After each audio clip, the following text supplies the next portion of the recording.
things will happen, but has there been constant checkpoints and balances on this on an annual basis? Indeed, because you'll see that in every country there's an annual reporting and tracking of the MDGs. In fact, here in Zambia, hopefully by end of February, we'll put out the next MDG report for Zambia. It comes out every year and says, where are we at as a country? So it's very important to look at that tracking process. And what is our 2011 report saying for Zambia? Well, it'll show you the targets on which you are on track, if you keep in that same direction, and which ones are way off track and need acceleration and a new set of policies and thinking behind them. So it would be good to go and compare then, year by year, where we're headed. Because, as a country, where do we seemingly seem to do well and not doing so well, according to that evaluation? Well, when certainly not, we're going to need significant reform and acceleration to get close to the eradicating poverty targets by halving them.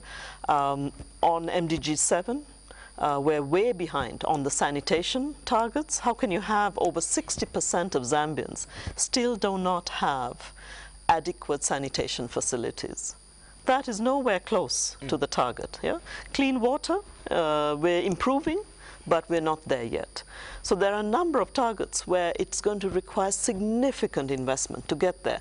But Costa, on the annualized goals, the idea with the MDGs was that every country adapts these goals into their national targets.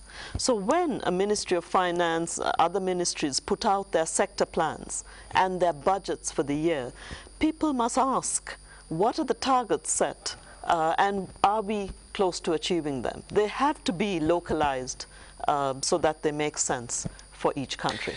In conclusion, let's look at goal number 8 that talks about developing a global partnership for development. When you look at mainly most of these targets, some of them talk about developing of further opening trade financial system, you know, tariffs, quota-free access for exports of mainly, you know, sometimes least developed countries. Africa has a part of that. But what is interesting, if you look at the global economics, you just did mention now the BRICS, some of those countries not so long ago were part of this bracket of LDCs. How are they beginning to come out to be now economic powerhouses that the world can look at, while some other African countries or other LDCs are still getting poorer and poorer? Are we achieving a global partnership for development of all players on the economic front? You know, to be part of a global partnership and to be a strong player in the global partnership, one has to have a very strong domestic base. Your institutions in country have to be strong and accountable. Your domestic resource base has to be rich, so that one is not dependent on the vagaries of the international system.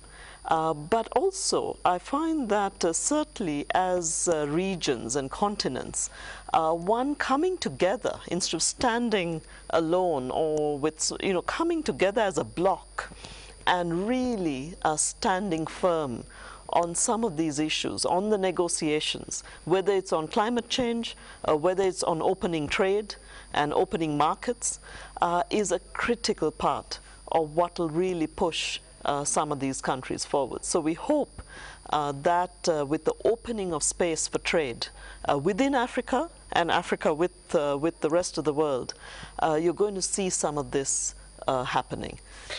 So in a nutshell, 2015 is 2 years around the corner.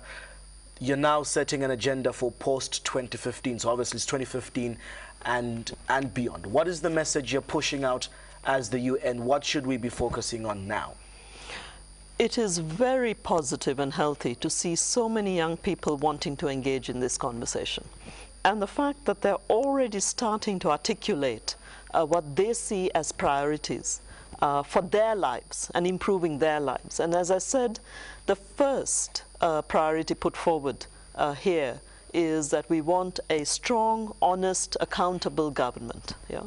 And then quality healthcare and quality education come very close next to it, as does protecting and managing our natural resources. So already you're seeing a vision that's very different to when the MDGs were put together. People do want a more sustainable path, a peaceful path, and one where there's more equity and justice for more people. Kanni, thank you so much. Thank you, Costa.